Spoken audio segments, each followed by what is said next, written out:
What's up, guys? Welcome to Daily Dose of Reddit. This is your host, Zach, and today's subreddit is r/ProRevenge. Alright, this story's called, "Won't move your patrol car to let the ambulance out? I'll let your sergeant deal with you." This happened around 4th of July. There was a small fender bender and emergency services get called out. My towing company sends me out by accident, not realizing the flatbed at the scene could tow both vehicles. There was one ambulance and 5 police cruisers, 3 cruisers blocking the road, 1 directing traffic, and then the butthole who showed up after the scene was secured. Butthole felt the need to park his cruiser crossway diagonally in front of the ambulance. Not necessarily blocking the path, but if anyone has driven an ambulance, they are a pain to reverse around obstacles. The EMTs asked the a-hole to move his cruiser, and he literally said, "When I'm ready," and resumed chatting with the cop directing traffic. Another cruiser shows up, and it's a sergeant who knew me and the company I work for. He goes off to deal with the scene, and the EMTs rush to talk to him about moving the cruiser. I see him stomping in my direction, and then walks to the cruiser, and the door was locked. He called for the cop that pulled in front, and he either didn't respond, ignore, or wasn't aware his superior was there. He looked pissed. He reached for the radio, but then he looked at me and asked what my drop fee was. 5 minutes go by, and he waves to me to get the cruiser, so I line up and sting it and dragged it out of the way, and the ambulance drivers waved and left the area. He told me to keep the cruiser hooked because he wanted to teach the butthole a lesson. He walked over to the cop directing traffic and butthole and alerted him that he was getting towed. He rushed back and demanded I put the car down and that it's not a funny joke, but I reminded him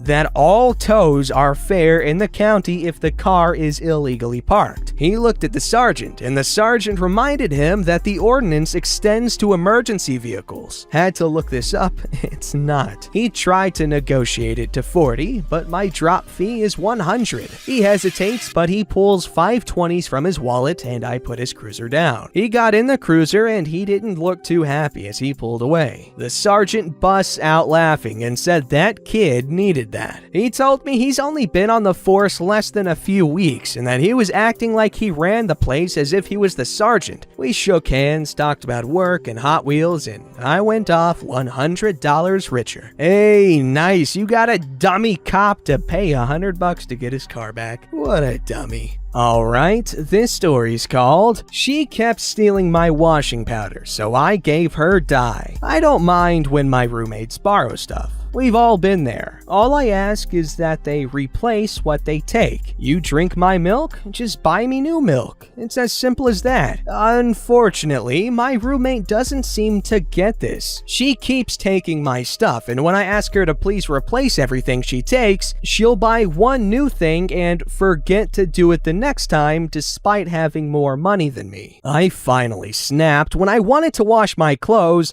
but only found an empty box that used to contain my washing powder. I don't buy fancy or expensive stuff, and I don't care about brands. After using the last of my powder a week earlier, she could literally have bought the cheapest no-brand powder in the world and I would have been fine. I just snapped. I told her over and over to not use my washing powder if she wasn't going to replace it. I just had enough. I bought a new box of washing powder, some Dylon machine dye, mixed it with a bit of the washing powder, and dumped it into the old box. When the dye is dry, it looks like washing powder, especially if you're not expecting it. I took my new box of washing powder to my room and waited. A week later, I came home from work and saw her laundry hanging outside, all with a mysterious pink color. She stomped up to me and demanded to know what I had done. I told her I was going to dye my own clothes and someone had told me the shade would be lighter if I mixed it with powder. Lie. Then asked her why she had used it when it had clearly been in a box with my name on it when I had told her not to use it because she never replaced it. I don't think she believed me, but she finally got the message. She almost never takes my stuff, and when she does, she's quick to replace it. Okay, while I respect your rule and everything, So if someone uses like your milk for a bowl of cereal, do you expect like a whole ass carton of milk to replace it? I mean, if so, it's cool and all because it's your stuff, and if someone uses it, it should be on your terms, but why? Anyway, really cool story, really satisfying revenge. I love stuff like this where someone's stealing your stuff and so you sabotage that thing, and yeah, then they screw their stuff up, or they screw themselves up with like explosive diarrhea or death or something. I don't know how crazy you guys are. This story's called Don't Be a Dbag. I worked in a large government social service complex in a decent-sized city. The complex was made up of a few dozen office buildings and the residential facilities across many acres. Our team was recently combined from a few different counties. We were supposed to be the cream of the crop and have the best staff to run the agency. Parking was always an issue. People were parking spot vultures, especially around 8 a.m. when most of the service organizations opened. Some days you would have to hike a mile or more from some faraway lot across the campus. One of my colleagues thought he was better than everyone else. Very egotistical and arrogant. His flashy sports car was always parked in a lone employee handicap spot right below our office. I always wondered who owned the very nice ride until I saw him exit his car just after lunch. I told him it wasn't cool to park there. He said if anyone was that handicapped, they shouldn't be working for the government. Side note, our company was very on top of cultural competency. We had a very diverse work group, including many staff who had immigrated to the States and had worked for citizenship, including our COO. We also had a brilliant team member who used hand crutches. His experience was like a real-life Sean Connery James Bond. He had a remarkable military career in some of the scariest war zones on Earth, and even had the accent. He was more than competent. The sports car owner made it very clear that he was also from another country, and had a large map of his home country hanging in his office. He frequently would become upset when people asked if he was from a more widely known country, and would harumph about not making assumptions about people's ethnicity. I took a picture of his car and emailed it to my boss along with our conversation exchange. Our boss addressed it with everyone. Don't be a Richard. Don't park in the handicap spot unless you have tags too. The next morning, Dbag's sports car was there again. I emailed my boss, who told me to call security and have it towed. Someone from the office saw it being towed and alerted Dbag. He was outside negotiating with the towing company to not tow his car when my boss stepped out and told them to tow it. He was warned. Everyone was warned in writing. It didn't change his arrogance or ego though. Go boss! What a boss! Alright, this story's called Did You Enjoy the Chocolates? My wife's douchebag brother has been living with us for almost a year. It was supposed to be for just 3 or so months while he got on his feet. We agreed up front that he would not pay a penny at first. After he got a job, we expected him to contribute what he could based on his circumstances while saving for his own place. My wife's parents, who I adore, begged us to take him in, as the much smaller town he came from didn't offer many opportunities. He looked for a job, somewhat half-hearted for the first few weeks, eventually ended up working weekends at a convenience store. Not exactly the career move we had all hoped for. Having started a new job, he stopped looking for anything else. The week, he stays up very late and then sleeps all day. Douchebag brother has not given us a nickel since he arrived and frequently borrows $20 from my wife. This boy also has what I would call a very healthy appetite. This kid is eating us out of house and home. It is not uncommon for him to make himself breakfast at 2 in the morning. Breakfast for him is half a dozen eggs, an entire package of bacon,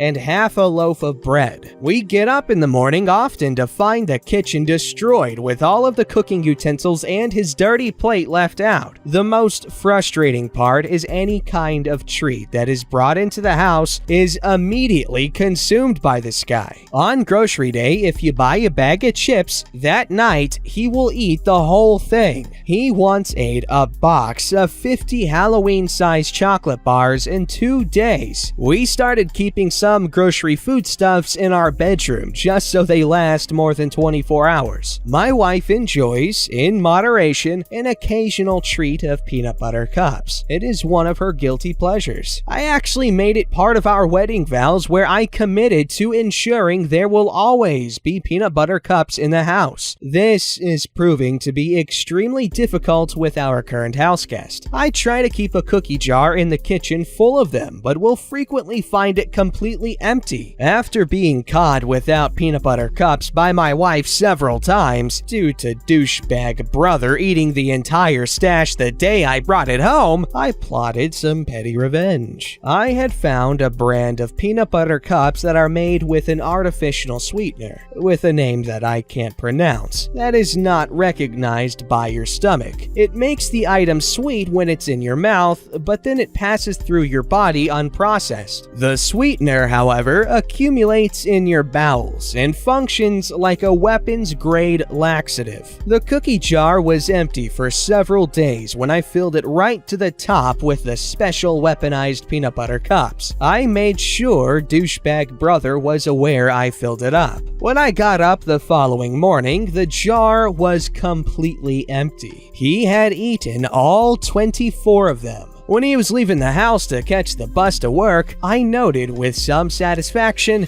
he was looking a little green around the gills. A couple hours later, we received a frantic call from him asking us to pick him up immediately. He had crapped his pants at work. We're not talking a little skid mark or touching cloth. We are talking full-on poo-nami. Liquefied crap was running out of his pant legs. I was tempted to tell him to take the bus, but relented. Although I did use my wife's car, and I laid down some Polly in the back seat. I guess my plan kinda backfired. I will see myself out. Because I ended up in the car with him for 15 minutes and he stunk to high heaven. Although possibly with chocolatey undertones. But that might have been my imagination. He said it had come on without warning. He hadn't been feeling very well all day, had a stomach cramp and was walking towards the bathroom when he literally exploded. I took the opportunity to tell him his lifestyle choices probably contributed to his current predicament. Nothing changed. He is still here. He is still not contributing. Although I must note his eating habits have improved somewhat, and he also doesn't binge eat our treats anymore. Edit! Thank you for the awards. I am not sure I deserve them, having made a grown man poop his pants in public, but I guess others have done less for more. Thanks again. Well, that seemed like a rather unfortunate situation.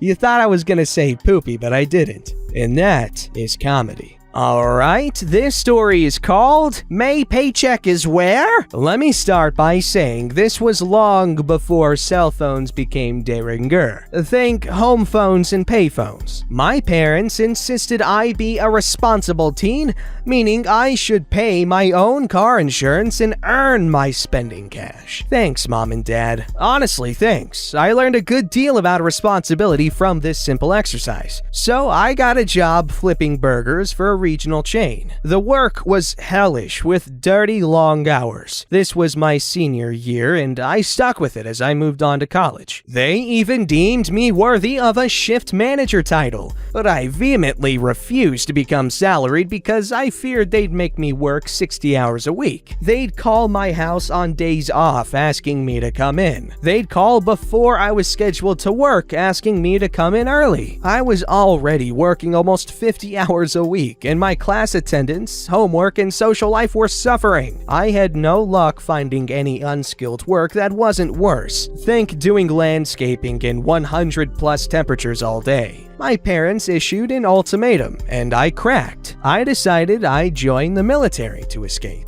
The people I worked with lobbied me not to do it. They told me the military was a brutal environment and it would crush my spirit. Like this place wasn't? I did the deal, signed the paperwork, and set a date to go off to basic training a few months down the road. The burger people are still calling me for extra and extended shifts, so I finally said, "Screw it! I've worked my last shift." The franchisee and district manager had a history of toying with people who quit. They'd play this shell game with their last paycheck to send employees on a wild goose chase. The former employee would show up on payday to get their last check to be told it was at the franchisee's HQ. Then they'd say it was at their main restaurant closest to HQ. That restaurant would then say that the check was sent there mistakenly and forwarded on to their original restaurant where they worked. This sometimes went on for a couple of days. I came to realize that their check was sitting in the safe right where it was supposed to be all along. Friday afternoon comes and I drive over to get my last paycheck. Guess what the manager tells me? Yup, my check is not there. I need to go to the franchisee's corporate HQ. Anticipating their chicanery, I'd written the number of the state labor board on a piece of paper and stuffed it in my pocket before heading to get my check. I pull the piece of paper out, set it on the counter, explain what it is, and notify them that I'm stepping outside to call the labor board to request a complaint packet be sent to my house, but I expect my check when I come back in. I step outside, call my dad, and laugh because these transparent clowns did exactly what they always do. I walk back to the counter and the general manager appears from around the corner holding my check. She slides the check across the counter while looking away like it was a dead lizard she'd been forced to handle. I tried to make eye contact while tamping down a grin. No dice. She won't look at me. Edit! The revenge came when I could see her dying inside while she was forced to hand over my paycheck to avoid a real labor board complaint. That is actually really good revenge. I love it when people are forced to confront their bullcrap. Don't forget to like, subscribe, and hit that bell to never miss an episode.